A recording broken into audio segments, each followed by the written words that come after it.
Guess what I get to do now? Paint. This is what woodworking is all about.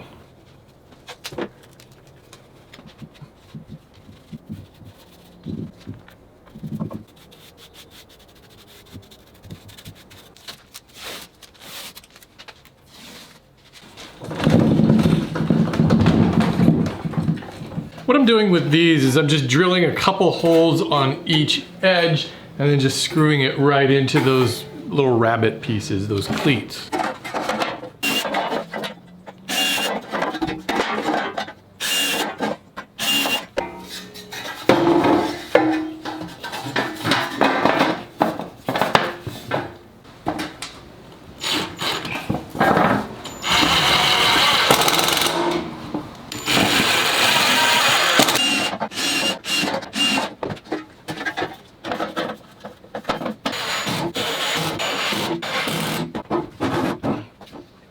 These 4 cleats will hold that bottom in place. I'm making 2 for each planter. I'll need 5 of these wider boards to make the slats for each box. And they're the same length as the cleats. This is looking down from the top of the planter, and so the way this is going to work is these cleats will just get screwed in like this, and then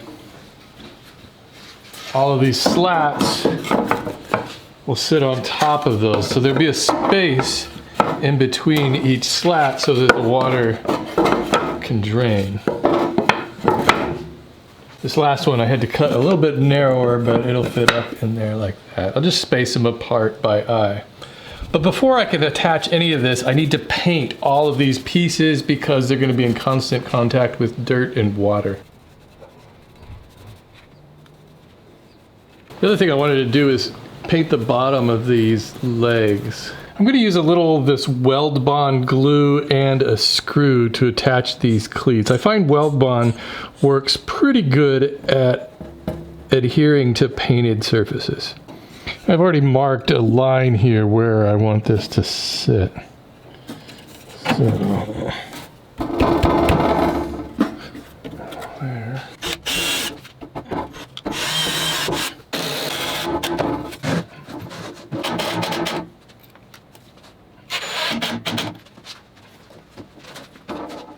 As long as these have some space between them, it should be all right. I'm going to put some landscape fabric in here also so that the dirt doesn't go down the sides. So on this first one, I put in 2 screws, but I don't really need that. Just 1 screw on each of these ought to be fine, since I've got all the weight of the dirt holding it down.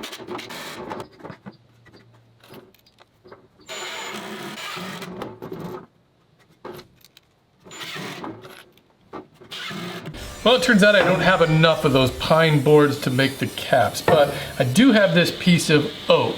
I'm cutting these at like, I don't know, 30, 35 degree bevels. I'm attaching these caps with glue and 1 screw.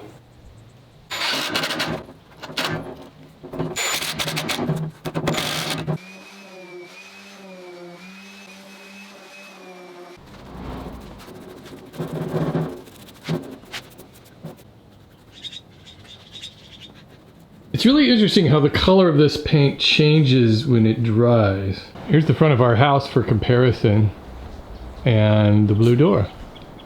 When it's wet, it almost looks like a peach color, and then once it's dry, it gets more of that salmon color. It's actually called subdued sienna. What do you think, huh? Not bad. Well, I need to get some landscape fabric and then a bunch of flowers to put in here. Dirt, of course. Well, I've got dirt, I think.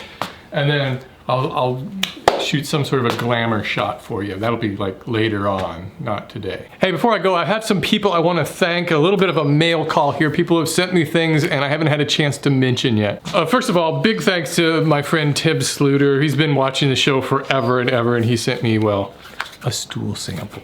And this, he made this, it's a little itty bitty version of my stool over there that I made on the show a long time ago, and it's accurate down to the very last detail. Sort of. Oh, and he also sent me one of these things. He said he bought this thing like 20, 30 years ago or something, and he's like never used it. It's one of these cutters that you can cut square corners on rounded things. So you know how I make panels for doors, and I always end up having to curve those out whenever I use my router.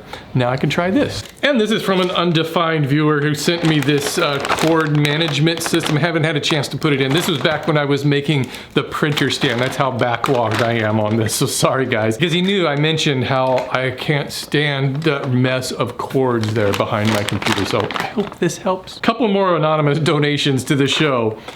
This is one of those pick me up magnet things, because remember I mentioned that I dropped that arbor nut into my saw sometimes and I made that one and it broke. Well, here's an actual one, so thank you for that. Another anonymous person sent me some more Forstner bits. Really thoughtful thing from Rob Shamel. He knew I mentioned that dictionary stand I had sitting out here for a while, and he knew that I liked dictionaries, so he sent me this little bitty dictionary of misused words. He said he picked this thing up for like a dime. Basically, I misuse almost all words, but usually intentionally. And finally, this goes back to when I was making my dumbbell roll around box and I was having caster problems. This came from Masato, and he had a bunch of these, well, 4 of these casters lying around in his shop for a while, and he didn't know what to do with them, so he sent them to me. Obviously, I have the casters on that red box, but wow, these are good casters. These are the same ones that I have on this workbench here, and if you're ever gonna get casters, this is the type to get. It's got this great locking mechanism on there that you can hit with your foot really easily. So thanks Masato, and of course you know me, I put casters on everything, so I will definitely be using these soon. That's a wrap for this project. I got a couple things coming up. I've got that little cog puzzle, the COG, I think they look like a COG, interlocking wood puzzle. Hopefully I can get to that this weekend. And then I promised you a SketchUp tutorial. I've got that in the pipeline too. Thanks for watching everybody. I'll see you tomorrow or the next day. I'm not sure if I'll have a video tomorrow, maybe not. Just live by the seat of my pants.